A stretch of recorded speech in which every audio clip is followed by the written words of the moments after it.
Buenas noches a todos. Bienvenidos a una edición más de Medicina al Día con el Dr. Colson. Agradeciendo como siempre a nuestros patrocinadores que hacen posible que esto llegue a ustedes, a Neurofarma, Biomed, Restaurante El Tizón en Estelí, Pan y Café en Santo Tomás Chontales. Y pues, buenas tardes a todos, ¿verdad? Algunos anuncios antes de iniciar en lleno con nuestro invitado del día de hoy. El día de mañana estaremos en el primer simposio de enfermedades desmielinizantes que realizaremos en la ciudad de Estelí, en el Hotel X, iniciando a las 8 de la mañana. Es una actividad en donde agradecemos de manera gentil a Laboratorio Roche por ayudarnos en esta educación médica continua. Asimismo, a todo el equipo de neurología del Hospital Manolo Morales y a la doctora Silona Empino, que también va a dar una ponencia allá, recordando pues que las enfermedades desmielinizantes, si bien es cierto, no tienen una prevalencia tan alta, al menos en nuestro medio. Es una enfermedad sumamente compleja y realmente altera de manera importante la calidad de vida de quien la padece. Sus tratamientos son de costes elevados, asistencias múltiples hospitalarias, y la verdad que tiene muchísimas repercusiones en la vida y la familia de quien los padece. También el día sábado, justo al siguiente día, me va a tocar un poquito pesado el fin de semana. Vamos a tener el Congreso Médico del Norte, en donde tendré una ponencia. Hablaremos sobre los factores de riesgo cardiovasculares asociados al trastorno del sueño, ¿verdad? Y pues ahí estará un grupo selecto de médicos del Comité Científico Médico Nacional de Medicina Interna. Y pues va a ser un día muy provechoso desde el punto de vista académico. Y pues anunciarles o recordarles del curso de cefalea en línea que vamos a tener, que vamos a iniciar el 14 de agosto, que va a tener, van a ser 9 sesiones. De estas 9 sesiones van a ser 2 sesiones asincrónicas, es decir, charlas pregrabadas, y un webinar los días sábados, en donde vamos a discutir casos clínicos y dudas que se generaron de las charlas. Vamos a hablar de cefalea. La verdad que estoy muy entusiasmado con este curso porque he hecho una recopilación tanto de la experiencia en los ya casi 10 años que llevo de ser neurólogo, con actualización y aterrizándolo a las necesidades del día a día. Es decir, tiene un enfoque muy práctico, lo creamos con un enfoque muy práctico para que cualquier médico pueda atender y hacerle frente a la cefalea. Hay que recordar que hay que inscribirse antes de que finalice julio, porque el precio promocional va a finalizar cuando finalice el mes de julio. Así que si se inscriben en agosto, pues ya habrá otro precio de acuerdo a lo que estableció el comité logístico. Y pues agradeciéndole muchísimo al doctor Morales por su amable participación el día de hoy. Ya lo hemos tenido muchas veces en el programa. El doctor ya es de casa. Siempre las charlas, cuando él ha estado presente, han sido charlas de muchísima audiencia, porque hemos tratado temas muy interesantes, y con la experiencia del doctor y con su carisma y con su facilidad de palabras, para expresarnos y darnos tips claves en las diferentes patologías que hemos abordado en los diferentes días. Cabe destacar que el doctor es cardiólogo con formación en Rusia y pues hemos tenido la oportunidad de llevar a algunos pacientes en común y en mi opinión con muy buenos resultados. Doctor Morales, buenas noches y bienvenido al programa. Muy buenas noches, doctor. Pues muy buenas noches también a toda su audiencia. La verdad es que muchas gracias por tan amable presentación, se lo agradezco un montón y para mí siempre es un orgullo, un honor pues poder estar en este espacio médico, informativo y también académico. La verdad de las cosas es de que lo mejor que puede hacer uno como médico es educar. Tenemos que transmitir el conocimiento, no podemos quedarnos con el conocimiento. Y como siempre le digo a todos mis pacientes y a través de la clínica cardiológica que también están conectados viéndonos, es algo que pues realmente espero que sea de utilidad para todas las personas que nos escuchan. Claro que sí. El día de hoy vamos a abordar un tema que en lo particular a mí me ha gustado mucho desde mi formación como internista. Yo siempre digo que uno de los orgullos más grandes del internista es saber cardiología. Y como decía el doctor Miranda, la diferencia del internista con el resto de los médicos es cuando agarras y tomas un electrocardiograma y puedes descifrar esas rayas. Yo después aprendí a descifrar las otras rayas del cerebro, pero las primeras rayas como especialista, como médicos que descifré, fueron las del electrocardiograma. Sabemos que la patología cardiovascular y la patología coronaria es la principal causa de muerte alrededor del mundo y por eso es un tema de extremada importancia. Además, estamos celebrando también algo que tiene que ver con la enfermedad cardíaca que el doctor Morales nos va a hablar un poco de eso. Doctor, vamos a entrar en la primera parte a hablar un poquito de el infarto agudo al miocardio, en quién se produce y qué es. Bueno, hablando un poquito de epidemiología, el infarto agudo de miocardio es una enfermedad, como usted bien lo dijo, es la causa número uno de muerte, no solamente aquí en Nicaragua o en la región Centroamérica o América, sino a nivel mundial.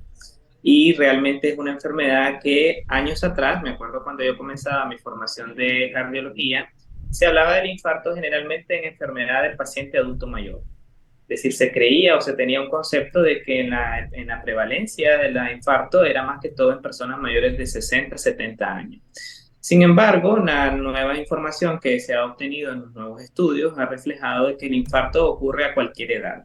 Y eso es algo que, pues, a mí en lo personal como cardiólogo me da un poco de miedo porque estamos hablando de que la esperanza de vida de nuestros pacientes se está reduciendo.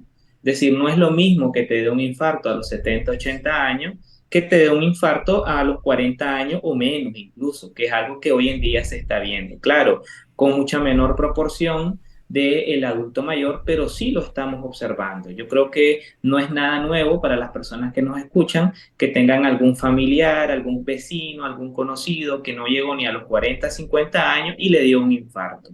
Entonces, esto es algo, como les decía, que los cardiólogos nos tiene un poco consternados y que realmente significa que algo está pasando, que el infarto está ocurriendo antes de cuando debería de ocurrir. Ahora, definamos infarto. Infarto, en primer lugar, no es lo mismo que paro cardíaco.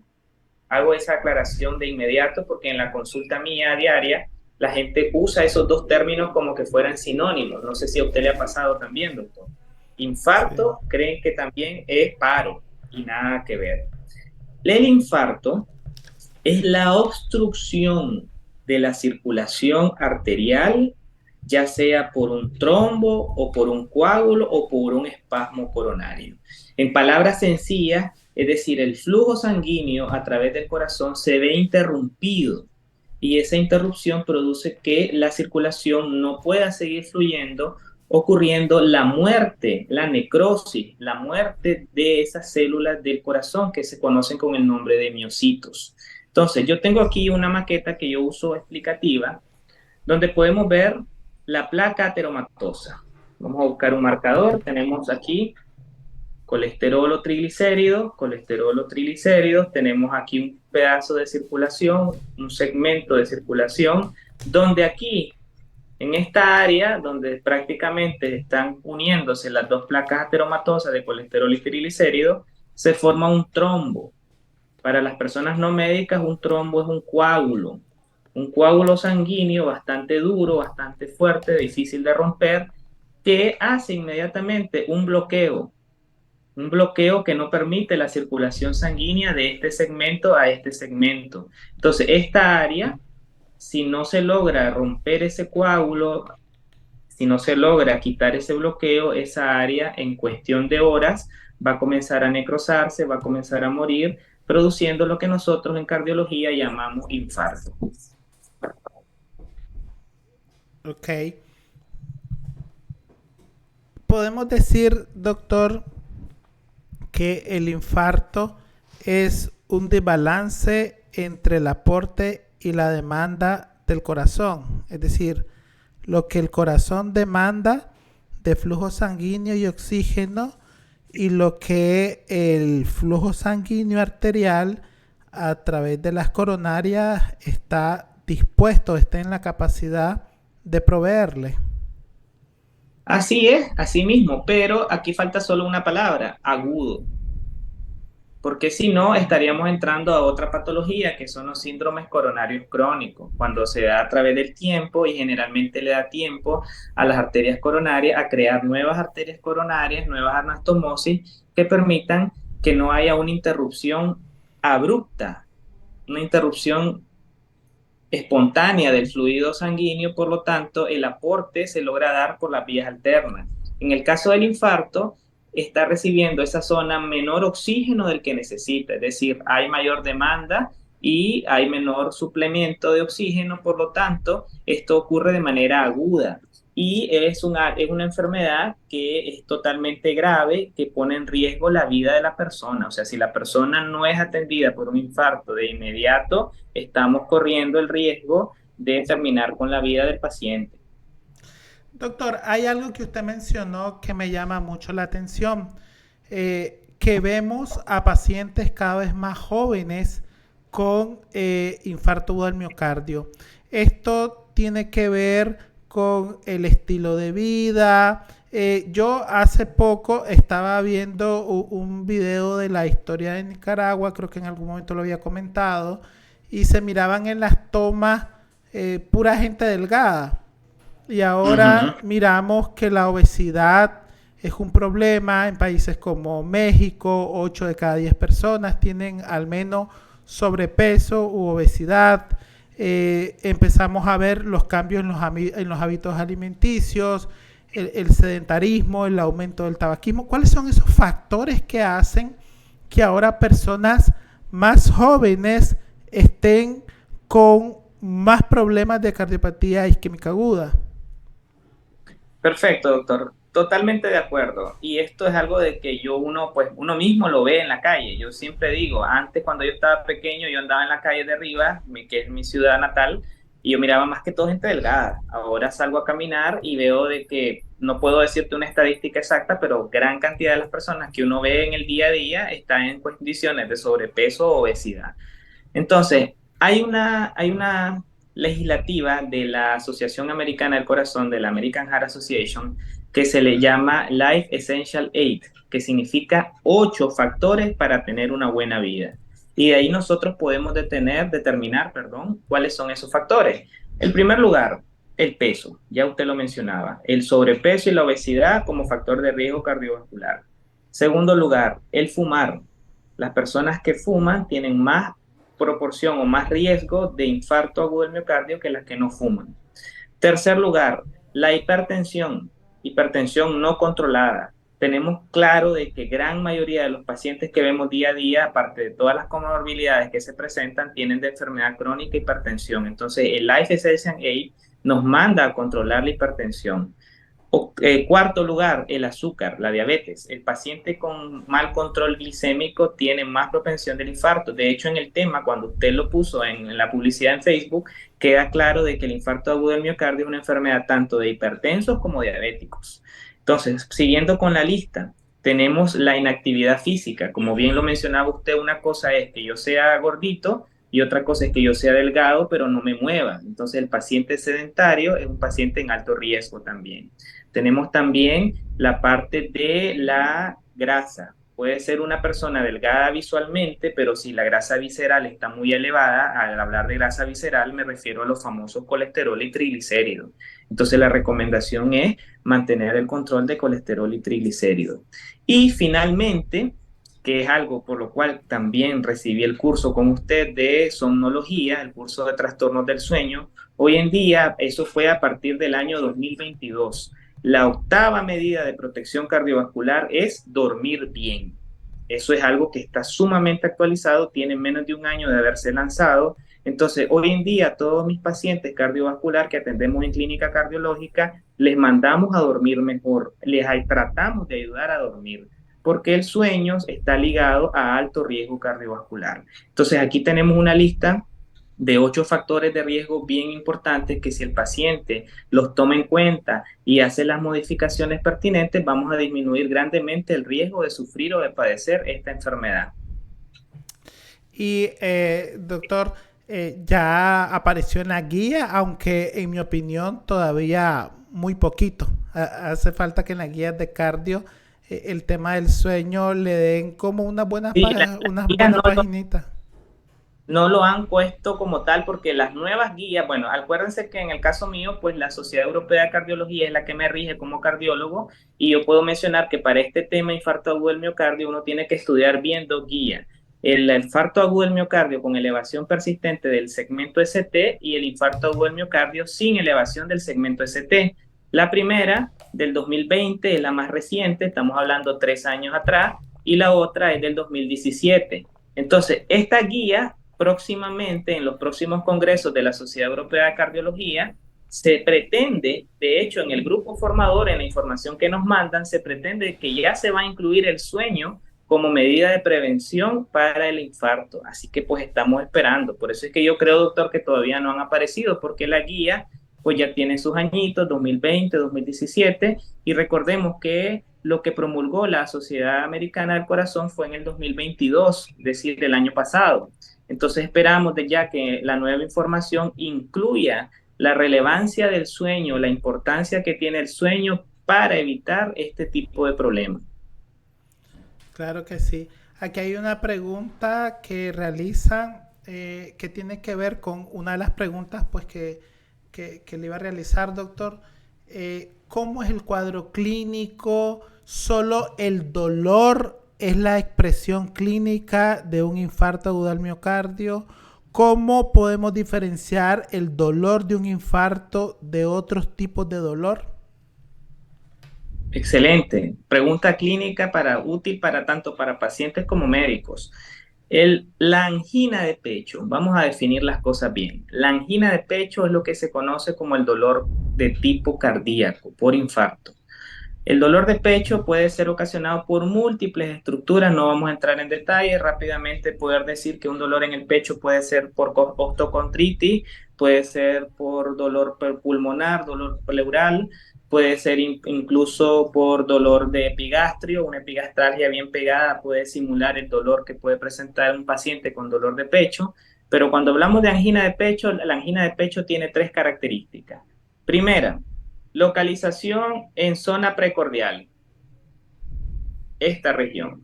Olvidémonos de la falsa creencia que tienen muchos pacientes de que el dolor de tipo cardíaco es solo a la izquierda. Eso está totalmente equivocado. El dolor es en todo el precordio. Puede ser a la izquierda, puede ser a la derecha, aquí arribita o aquí abajo o en el centro. Esta es la zona del precordio.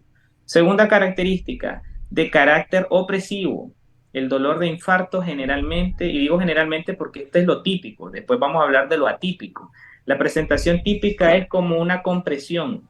De hecho, yo durante mi formación de residente nunca voy a olvidar a un paciente que me dijo, doctor, siento como que un elefante me puso la pata encima, para que tengan una idea de la cualidad del dolor que tiene un infarto, como que un elefante me puso una pata encima. Ese es el carácter del dolor. Y lo otro, que puede tener o no puede tener una irradiación que generalmente va hacia brazo izquierdo, también puede ser a brazo derecho, región del cuello, mandíbula o incluso te atraviesa como flecha. Hay pacientes que refieren que comienza aquí adelante y lo sienten después en espalda. Esas son las tres características de la angina de pecho. Otra característica importante es que generalmente hay dos factores o tres factores precipitantes bien estudiados. El dolor de infarto puede ocurrir después de una emoción fuerte.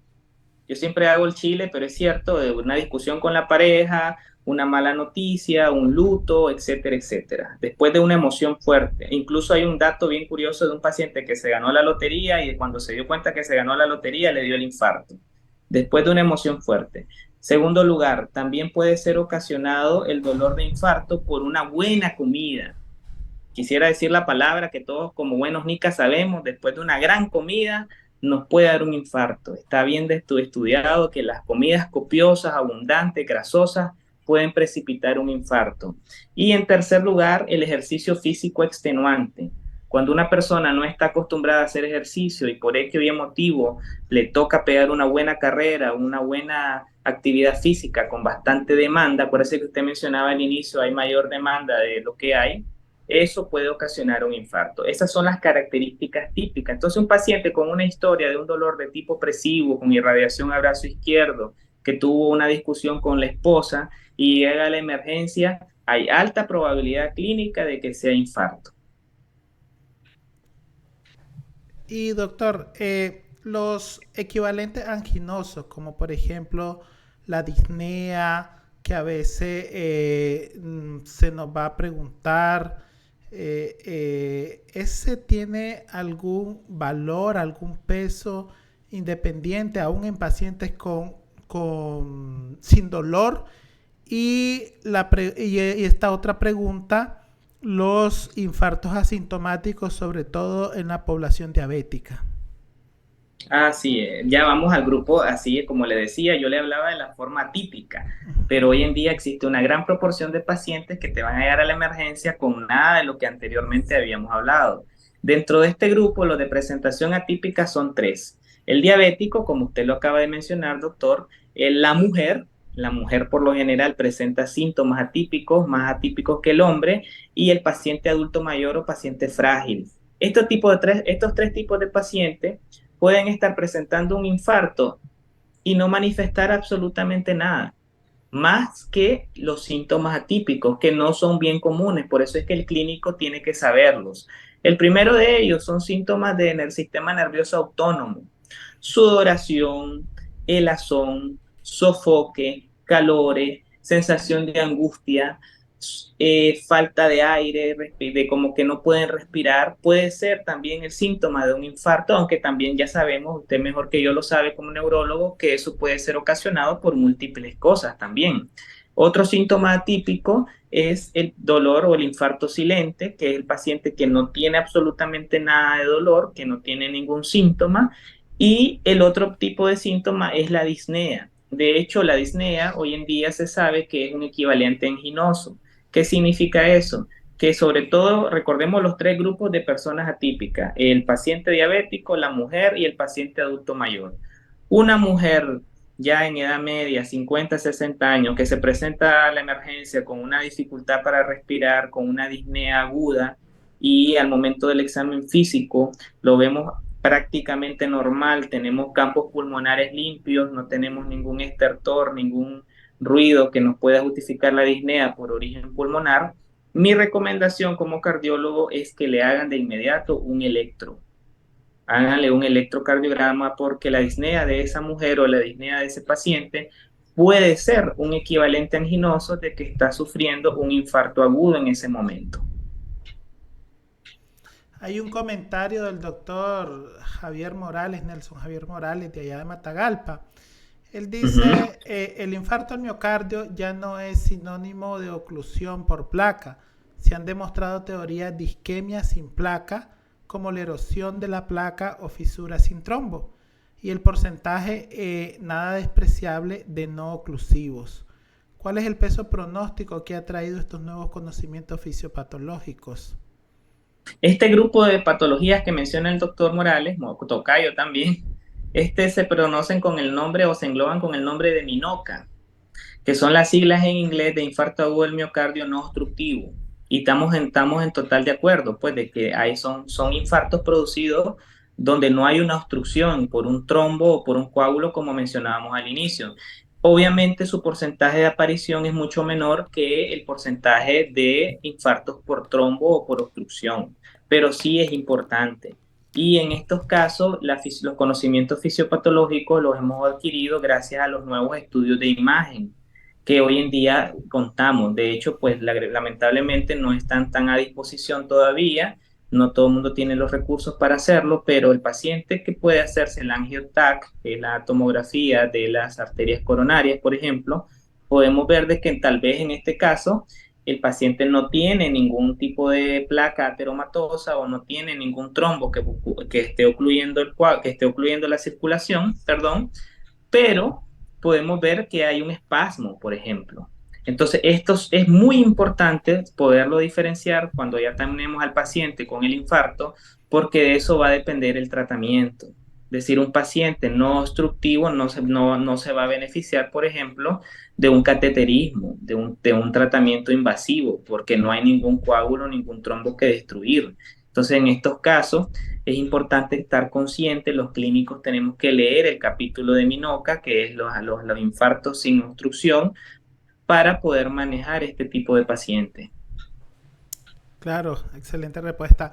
¿Están dentro de este grupo o es un grupo adicional a aquellas causas como porque, que por ahí andan en el 5%? Usted me corrige, ¿verdad? Solo estoy trayendo a la memoria un poco de la cardiología que aprendí, en donde pueden entrar los que utilizan drogas como la contracción prolongada o la angina de Prince-Metal con la cocaína, sífilis, enfermedades autoinmunes, que también van a ocasionar y pueden ocasionar isquemias agudas en ausencia de una placa ateromatosa y que tienen la característica de verse en pacientes un poco más jóvenes.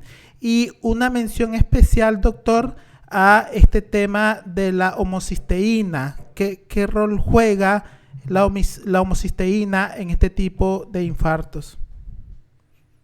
Sí, no, de hecho, así como usted dice, doctor, es un porcentaje bastante bajo, consideramos de máximo el 5%. El paciente joven, cuando uno tiene un paciente joven con un dolor típico de agudo de infarto, uno no puede descartar, recuerden lo que hablábamos al inicio, de que no tenemos que pensar que el infarto es una enfermedad del adulto mayor. El infarto hoy en día puede ocurrir prácticamente a cualquier edad.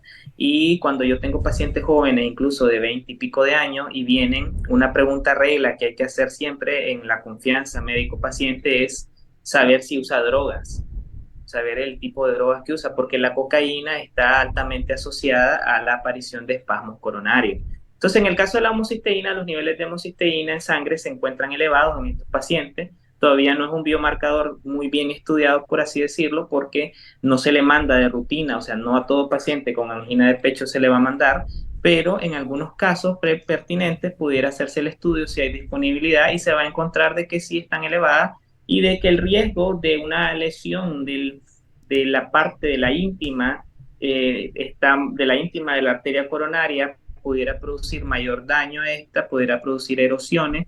Recordemos que las arterias coronarias están susceptibles, por eso es que también el cigarro afecta, porque el cigarro afecta esta área y al haber una erosión de la región interna de la arteria, la hace más prominente a que ésta se rompa y pueda producir otro infarto. Ok, entonces eso es muy importante porque es más probable a veces pasar desapercibido los infartos en los pacientes más jóvenes por la baja sospecha, ¿verdad? Entonces esa es una pregunta bien importante. Aquí nos dice Karen, a todo paciente con dolor torácico deberíamos de realizarle un estudio electrocardiográfico. La verdad de las cosas es que el electro, en mi opinión personal, te voy a decir lo que dice la guía y después te voy a decir mi opinión personal. La guía antes del electro, miren qué interesante esto, la verdad es que pues, me gustaría que nosotros lo tuviéramos a disponibilidad, te manda la troponina. Es el marcador por excelencia de infarto. De un paciente que te llega a la emergencia y si nosotros tuviéramos en todas las emergencias troponinas, sobre todo las troponinas altamente sensibles, la troponina I y la troponina T, que son las más estudiadas, nosotros tomamos las troponinas al momento de la llegada del paciente y la tomamos la troponina una hora después y nosotros fácilmente podemos salir de dudas si hay un daño de necrosis en las células del miocardio, sí o no. Entonces, desgraciadamente, pues nosotros no contamos con estos estudios en todos los centros especializados, en todas las emergencias, pero sí, hoy en día, cada día más, por lo menos por la experiencia con mis pacientes, hay más electrocardiogramas. O sea, los aparatos, los dispositivos de electrocardiogramas cada vez son un poco más favorables, son más pequeños y me doy cuenta muchas veces que ya los pacientes que vienen a consulta conmigo ya traen su electro del centro de salud. Y la verdad es que eso es algo que a mí me alegra mucho porque quiere decir de que tenemos la disponibilidad del estudio.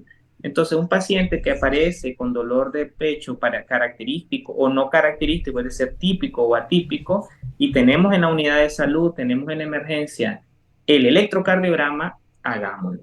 Hagámoslo porque nosotros tenemos que trabajar y eso es algo que yo he aprendido a lo largo de toda mi formación, tenemos que trabajar con lo que tenemos.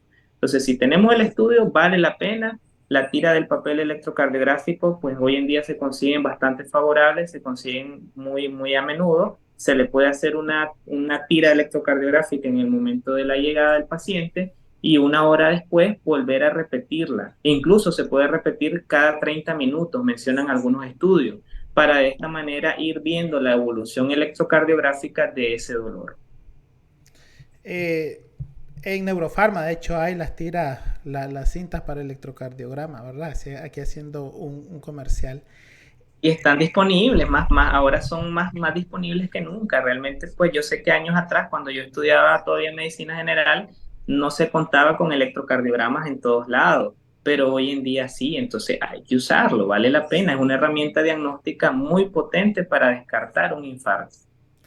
Doctor, entrando un poquito, alejándonos un poquito de la clínica y entrando en los paraclínicos, específicamente en el electrocardiograma, yo como internista acostumbré a decirle a los pacientes, sobre todo pacientes después de los 45 años o pacientes con factores de riesgo, háganse un electrocardiograma para tener un electrocardiograma basal. Porque, por ejemplo, a veces el paciente llega no con el típico supradesnivel del ST, sino que hizo un cambio de eje, un bloqueo de rama izquierda y no tengo un electrobasal.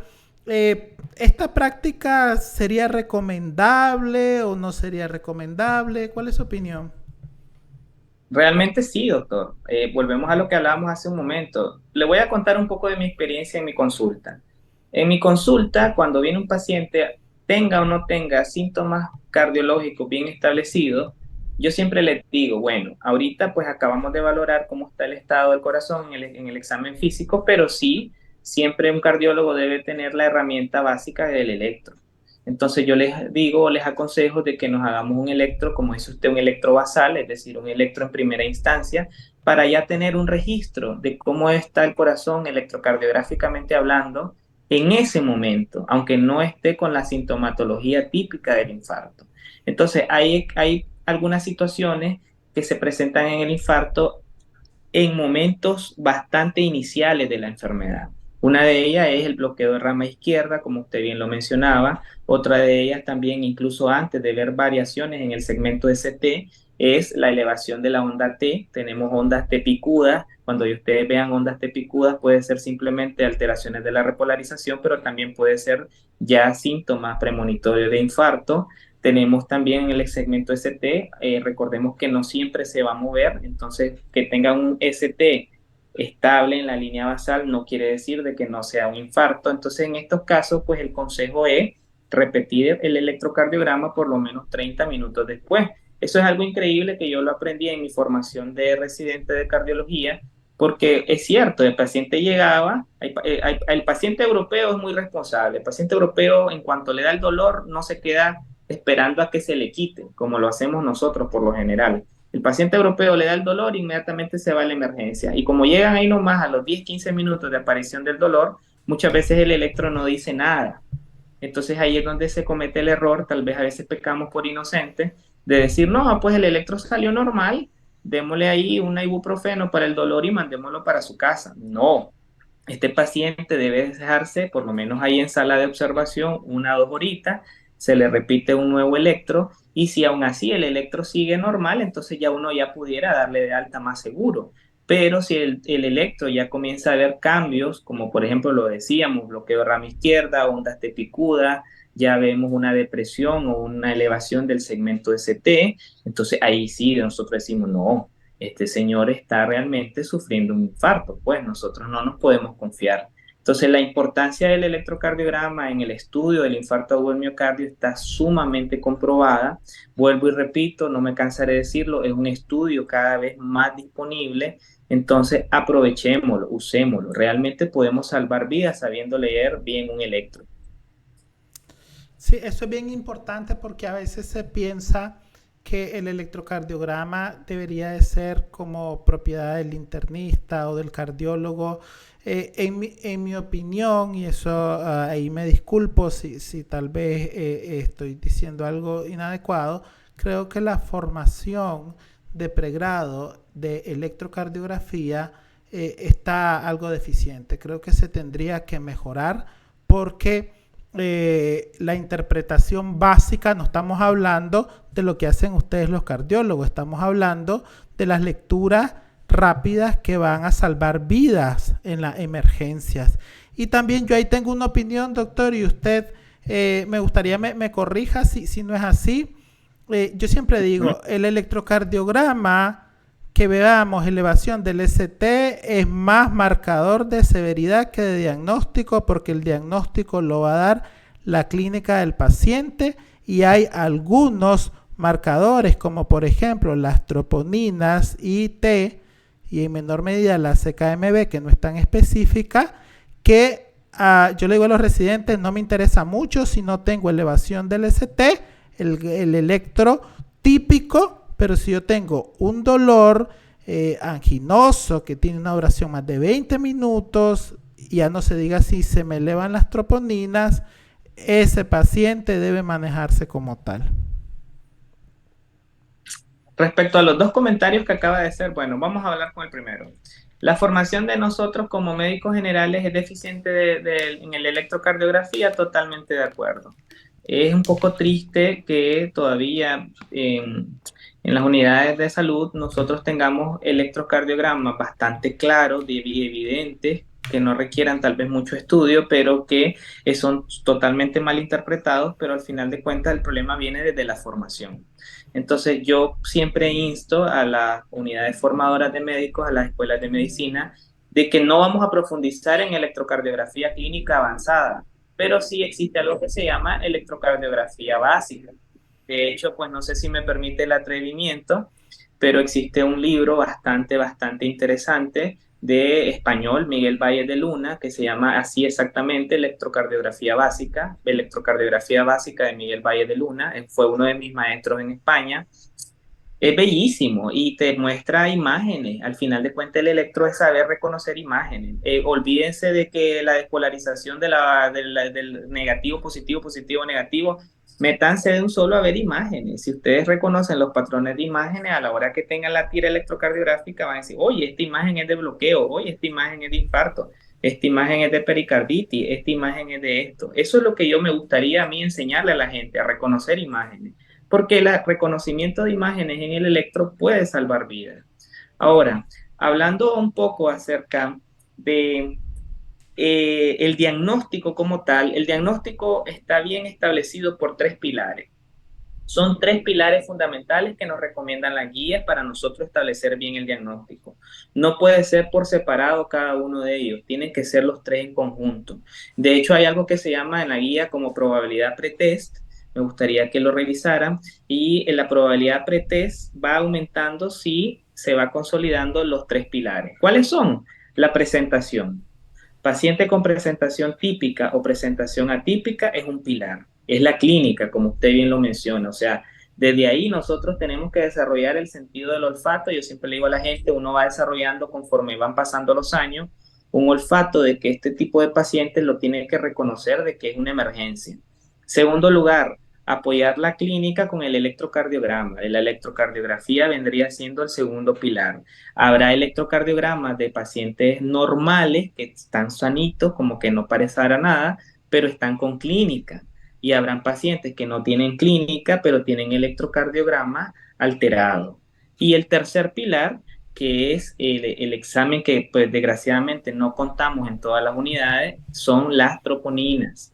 Existe un algoritmo diagnóstico al utilizar las troponinas altamente sensibles, las que mencionábamos en toda la clase, la troponina I y la troponina T. Entonces, estas hay que tomar la troponina al momento de llegar al paciente y se puede tomar, la guía recomienda tomar las troponinas nuevamente 1 o 2 horas después.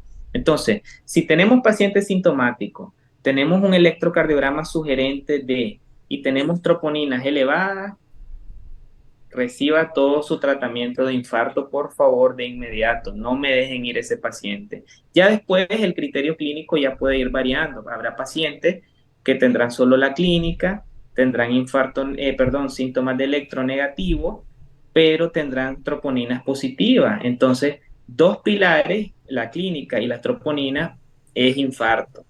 Ahora, habrá pacientes que no tienen síntomas, que están en la emergencia por otra cosa, tienen un electrocardiograma sugerente, tienen troponinas positivas, es infarto. Ahora, si los tres no hay síntomas de infarto, no hay electrocardiograma diagnóstico y las troponinas son negativas, entonces ustedes quítenle el dolor, manejen el dolor en emergencia, denle unas horas de observación y mándelo para su casa. Eso es muy importante a tener en cuenta. Okay. Vamos a movernos un poquito. Bueno, solo una pregunta más sobre el diagnóstico. ¿Tiene alguna utilidad el score de calcio en la cardiopatía isquémica aguda? Más que todo en la crónica, doctor. El calcium score es algo que nosotros mandamos, claro que sí, para ver el grado de estenosis arterial que hay, la cantidad de calcio que hay que puede producir una estenosis. A mayor score de calcio, mayor riesgo de estenosis que nos pueda producir en un futuro un infarto agudo, pero se manda sobre todo en el paciente crónico, el paciente que ese es otro capítulo aparte, los síntomas de los cardiópatas isquémicos crónicos, la cardiopatía isquémica crónica, y es una técnica de imagen que tiene un alto valor predictivo porque nos puede dar pronóstico. Estos son estudios interesantes porque a veces el paciente casi no se queja de dolor, el paciente anda bien, pero tiene un score de calcio alto, entonces esto quiere decir que hay que tomar medidas terapéuticas y cambios de estilo de vida inmediatas en estos pacientes. Saltándonos ahora sí un poco al tema del tratamiento, pues básicamente tenemos el tratamiento médico, tenemos la trombólisis y tenemos el tratamiento de intervención. Hablando un poco del tratamiento médico, ¿cuáles son los pilares del manejo médico del paciente con un infarto agudo del miocardio y de qué factores depende? Bueno, ya tenemos diagnóstico o alta sospecha diagnóstica, démosle una tableta de 500 miligramos de aspirina, que sería lo ideal, si no por lo menos las guías hablan más de 325 miligramos de aspirina. Desde ahí nosotros comenzamos el tratamiento. Esto puede variar y mejorar mucho el pronóstico de estos pacientes. Segundo lugar, si el paciente no está recibiendo lipidoterapia o aunque la esté recibiendo, necesitamos dosis altas de estatinas. ¿Por qué? Recordemos lo que les enseñaba al inicio, recordemos de que el infarto agudo de miocardio comienza con una gran placa de grasa. Recordemos el famoso colesterol y triglicéridos. Entonces la guía recomienda dar por lo menos de la más alta potencia, una rosuvastatina de 40 o una tarvastatina de 80. Tercer lugar, hay que estabilizar la presión. Generalmente el paciente con infarto puede tener una elevación de presión bastante considerable. Hay que hacer lo posible por regular la presión y el tratamiento, la pastilla indicada o el grupo farmacológico indicado a la hora de un infarto y postinfarto son los IECAS y en su efecto los ARA, es decir, yo le digo el grupo de los PRIL, enalapril, captopril, todo lisinopril, fosfonilopril, todos los PRIL, ese es el grupo farmacológico de elección, o en su defecto, si el paciente ya los usa, pero tiene problemas de tos, podemos dar los ARA. Los ARA son los TAN, los sartán, candersartán, etcétera. Después, otro pilar fundamental del tratamiento es el manejo del dolor.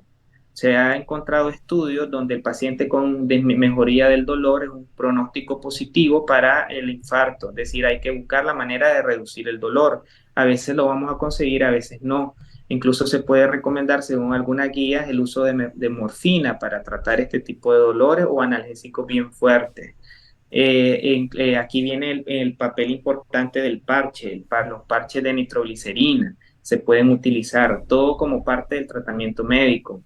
Por otro lado, también hay que atacar otras enfermedades que pueden estar presentando, pues el paciente que se descompensa, que se nos está deshidratando, hay que ponerle líquidos, hay que calcular los líquidos en dependencia de las necesidades, también pueden haber algunos desbalances electrolíticos, hay que corregir sodio, potasio si se presentan, hay que corregir arritmias, hay pacientes de que porque en el momento del infarto tocaron alguna de las ramas de las fibras de Purkinje o el infarto fue cerca del nodo sinusal o del nodo AB, entonces hay que tratar arritmia, hay que usar el tipo de fármacos antiarrítmicos en dependencia de la arritmia que se pueda presentar. Entonces todo esto es manejo médico. Y finalmente, después ya vamos a ir a entrar en el otro mundo que son la doble terapia antiagregante, pues que para hablar de doble terapia antiagregante, pues primero tendríamos que hablar ya de las terapias ya invasivas, que hoy en día es el tratamiento gold estándar que ha salvado más vidas, incluso muchísimo más que el tratamiento médico, porque habrá pacientes que aunque le estabilicemos la presión, le demos su aspirina, le demos tratamiento para la grasa, si nosotros, acuérdense lo que hablamos, el infarto por trombo, si nosotros no eliminamos el trombo por medio de las medidas invasivas, el paciente no va a tener un buen pronóstico. ¿A qué se le llama, hablando un poco de medidas invasivas, puerta a puerta, intervención puerta a puerta? ¿Esa estrategia sigue siendo útil, válida? Sí, esa estrategia puerta a puerta se refiere al infarto sobre todo con elevación del segmento ST, que es lo que usted mencionaba de que son los infartos donde ya está como que bien dibujadito y que te está poniendo en la frente infarto, infarto, infarto. Esto quiere decir, es una estrategia europea de las guías europeas donde se agarra al paciente desde que sale de su casa y llevarlo de inmediatamente al centro de atención especializada donde se le va a realizar el cateterismo. Ahí es el door to door y te da un tiempo límite de unos 90 minutos. Es algo bastante difícil en nuestro medio porque sabemos que los centros especializados son contados, las distancias son largas, es decir, si yo tengo un paciente aquí en Rivas y yo logro detectar un infarto con una elevación del segmento ST, para viajar de Rivas a Managua, por lo menos es eso, 1 hora y media hasta 2 horas. Y estamos hablando que tiene que estar por lo menos 90 minutos door to door, puerta a puerta, desde su casa hasta el centro especializado donde ya le van a realizar el cateterismo. Entonces, estas son medidas que se recomiendan. De hecho, incluso se ha bajado el tiempo y se ha dicho, se habla, no sé si lo había escuchado, el término de la hora estándar, del gol estándar de la hora de oro, de la hora de oro. Es decir, nosotros, para que evitemos las mayores consecuencias del infarto, desde que se presenta el dolor hasta 1 hora después, tenemos de viabilidad de tejido de miocardio. Entonces, esa hora es fundamental para nosotros los cardiólogos y deberíamos de ser capaces de liberar la arteria obstruida en esa hora. Dentro de esa hora, en la mayoría de los casos, sería lo mejor. ¿Cuál es el tratamiento trombolítico? ¿En qué consiste? Y actualmente todavía se sigue haciendo trombólisis con streptocinasa. ¿Deberíamos de seguir trombolizando con streptocinasa? Yo siempre digo que trabajemos con las uñas. En los países desarrollados ya no la usan. Prácticamente su uso está en desuso y está sustituido por las medidas invasivas. Pero la estreptocinasa, pues, se recomienda su uso, saberlo bien usar porque tiene pues muchos factores de riesgo. El principal problema es el sangrado masivo que puede provocar. pero en nuestro nivel, a nuestras unidades de salud, sí se recomienda porque si no tenés al alcance un centro especializado de cateterismo donde le vas a limpiar la arteria al paciente, pues es una opción. Entonces, pues aquí prácticamente la estreptocinasa lo que va a venir a hacer es de manera paulatina, va a comenzar a desbaratar, a degradar ese coágulo, ese trombo que está obstruyendo la circulación y pues puede presentar una mejoría para el paciente. Pero obviamente pues siempre hay que hablar de lo mejor y hay que recomendarlo, aunque tal vez no se tenga a gran disponibilidad, y siempre lo mejor va a ser las medidas invasivas. Ya cuando tenemos una elevación del ST persistente, con todo lo que hemos hablado de la clínica y con troponinas elevadas, es que hay que preparar a ese paciente a una intervención de angiografía y una reparación percutánea, una intervención percutánea donde se podrá colocar una malla de stent o no. Eso ya lo va a definir el cardiólogo intervencionista a la hora de la intervención. Estas son dos preguntas, quizá una pregunta es un poquito difícil, un poquito tediosa. A veces yo he tenido un poco he visto un poco de discrepancia en el manejo de los lípidos cuando respecta al cardiólogo, al endocrinólogo. Ujú. ¿Existe algún tipo de discrepancia o ese tema ya está mejorado?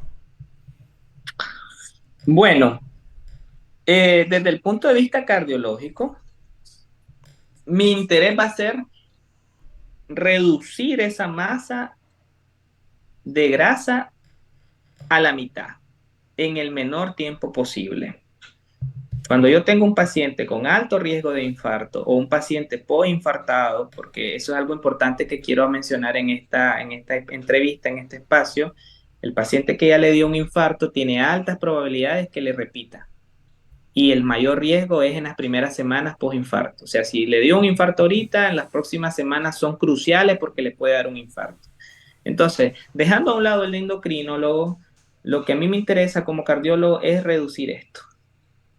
Porque si yo no reduzco esto, las probabilidades de que esto se me vuelva a trombosar son altas. Claro, lo ideal sería tener a todos nuestros pacientes así, en un mundo ideal. Entonces, lo que recomienda la guía es máxima dosis de estatina tolerable. Máxima dosis de estatina tolerable. Por eso yo les hablaba que dentro del manejo médico hay que darle o una atorvastatina de 80 o una rosu de 40 para nosotros reducir drásticamente los valores del colesterol. Es decir, si yo tengo un paciente con colesterol de 400 en un mes o menos, yo tengo que llevar para evitar el riesgo de infarto a ese paciente a un 200.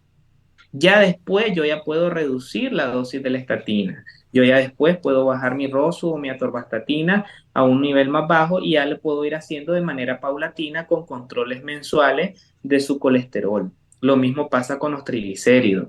Pero si yo no hago y ahí es donde yo creo que está la discrepancia con el endocrinólogo, si yo no hago este abordaje terapéutico, llamémoslo agresivo, el riesgo va a ser de que esta placa teromatosa de colesterol o triglicéridos se me puede romper y me puede ocasionar en el paciente infartado un nuevo infarto, o en el paciente de alto riesgo me puede ocasionar un infarto nuevo, que es lo que es la máxima, creo yo, de todos los cardiólogos y es lo que nosotros realmente queremos evitar.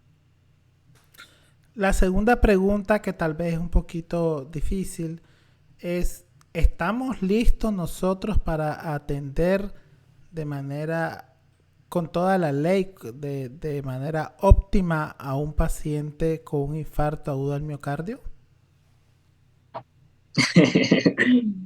¿Estamos listos? Bueno, te voy a contar la experiencia, doctor, que tuve yo en mi formación. Y usted mismo va a llegar a sus conclusiones. Existe algo que se llama código rojo o código infarto.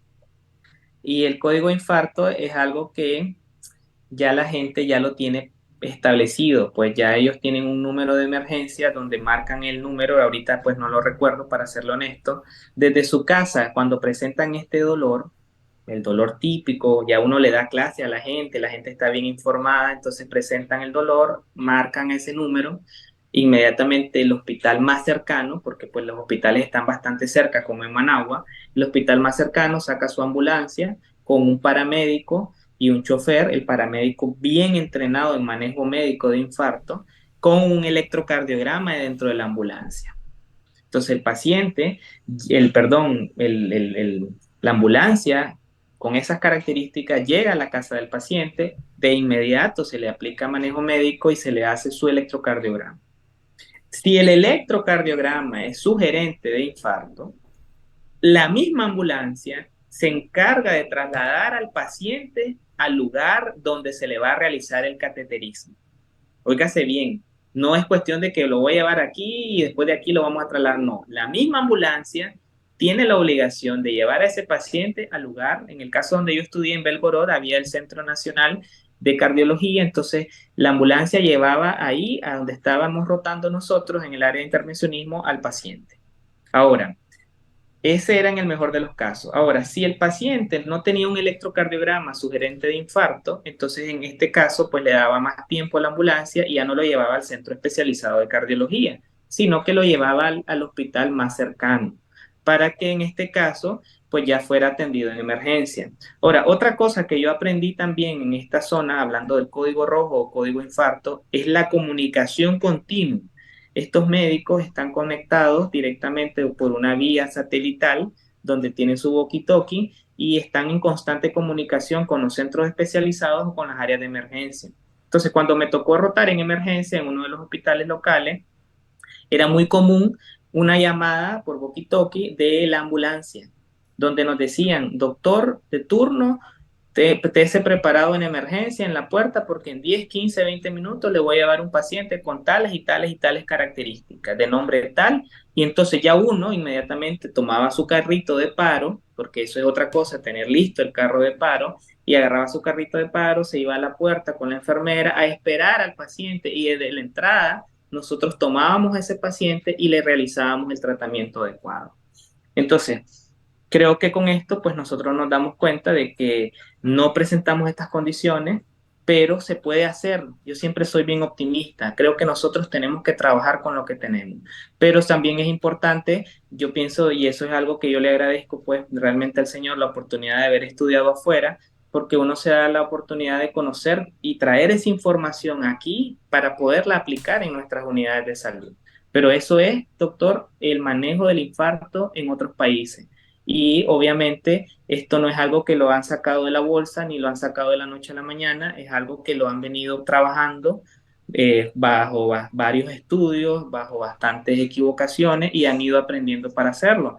Entonces sería fabuloso pues que en algún momento nosotros tengamos la posibilidad de implementar esas mismas medidas en donde estamos con nuestros pacientes. Claro, entiendo. Jonathan Evans pregunta rápidamente en qué momento está recomendado la oxigenoterapia. Y después de esas preguntas, doctor, en 2 minutos, comentarios finales. Sí, la oxigenoterapia, muy buena pregunta. De hecho, en el manejo médico está incluida, si no la habíamos mencionado, pero la oxigenoterapia también es muy importante porque recordemos lo que hemos hablado siempre, hay mayor demanda de oxígeno, pero menor aporte. Entonces, la oxigenoterapia hay que implementarla de inmediato cuando nosotros tenemos un paciente con alta sospecha de infarto. El volumen de oxígeno recomendado es un volumen relativamente bajo de 2 a 3 litros por minuto y de manera continua y sostenida, principalmente a través de cánula. Eso es lo que se recomienda según la guía de mantenimiento hasta que ya el paciente se va a definir, pues si va a ser llevado a cateterismo o si se va a manejar en sala o si se va a incluso incluir en UCI. Existe algo también que se me olvidaba mencionar, que son las unidades de atención coronaria o las unidades de coronarios, que son unidades especializadas donde se reciben estos tipos de pacientes una vez que ya comenzamos con su abordaje terapéutico. Y en todas estas unidades de coronario siempre van a encontrar al paciente en la camilla con su oxígeno. Entonces es importante la implementación y el del tratamiento de la oxigenoterapia. Doctor, comentarios finales en 2 minutos. Ah, correcto. Hablando ya para finalizar, pues muchas gracias, doctor, por este espacio. Pues es algo que siempre el cardiólogo estamos en obligación de saber manejar y educar a nuestros pacientes acerca de la importancia y el peligro del infarto. Quiero simplemente decir lo que comenzamos al inicio, no es lo mismo un infarto a los 80 años que un infarto ya a edades más jóvenes, que es lo que está pasando. Entonces, básicamente, lo que nosotros tenemos que hacer es tratar de modificar los factores de riesgo.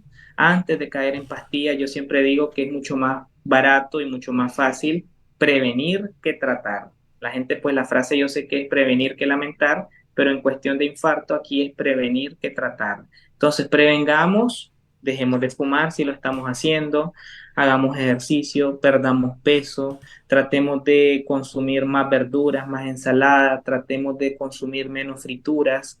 Hoy en día, no lo mencionamos, pero hoy en día estamos abusando de los Raptors, de las bebidas energizantes, y todavía no hay estudios que lo confirman, pero sí hay mucha prevalencia en la población de que luego de un tipo de sustancia energizante pudo haber desencadenado este evento. Entonces se recomienda tener prudencia en esta sustancia y todas las otras medidas que hablábamos, pues bajar de peso, mantener el colesterol bien, los triglicéridos bien. Si sos hipertenso, controlar la hipertensión. Si sos diabético, mantener tu glicemia normoglicémico menor de 120 y dormir bien. Dormir bien. Es necesario que nuestros pacientes cardiológicos, y es algo que pues yo me he encargado personalmente de difundir el mensaje a través de conferencias y charlas que estoy dando a otros médicos aquí de la localidad, aquí de Rivas, llevar ese mensaje de dormir bien, dejar de darle al paciente su alprazolam o su pastilla de diazepam o su ribotril a la hora de que llegue y te dice, doctor, no duermo bien. Sí, hombre, tome su diazepanazo, tome su alprazolazo. No, enseñémosle a nuestros pacientes a dormir bien, enseñémosles de higiene de sueño, enseñémosles acerca de la poderosa técnica de CIA de la preocupación, y nosotros vamos a ver de que ese granito de arena va a contribuir a la mejora de la calidad de vida de nuestros pacientes y a disminuir la alta prevalencia de infarto, que es lo que nos está matando a todos los días. Muchas gracias. Muchísimas gracias, doctor, por su excelente disertación y por todos los tips. Ya sabe que aquí está en su espacio, en su casa, cuando usted Gracias, quiera. doctor. Si usted quiere hablar un tema de manera espontánea, solo me dice. Ya sabe que Medicina al Día también usted es parte de ella. Muchísimas gracias a todos los que hoy nos estuvieron escuchando. El día de ayer realizamos la Feria de la Audición. Fue un excelente evento y recuerde que aquí en Neurofarma se realizan pruebas auditivas con equipos de última tecnología. También hay asesoramiento, distribución y venta de dispositivos de audición, ya que somos acá distribuidores de Audio Group con audífonos inteligentes. Muchísimas gracias a todos. Agradecemos nuevamente a nuestros patrocinadores y nos miramos el próximo jueves si Dios lo permite. Buenas noches. Muchas gracias. Buenas noches.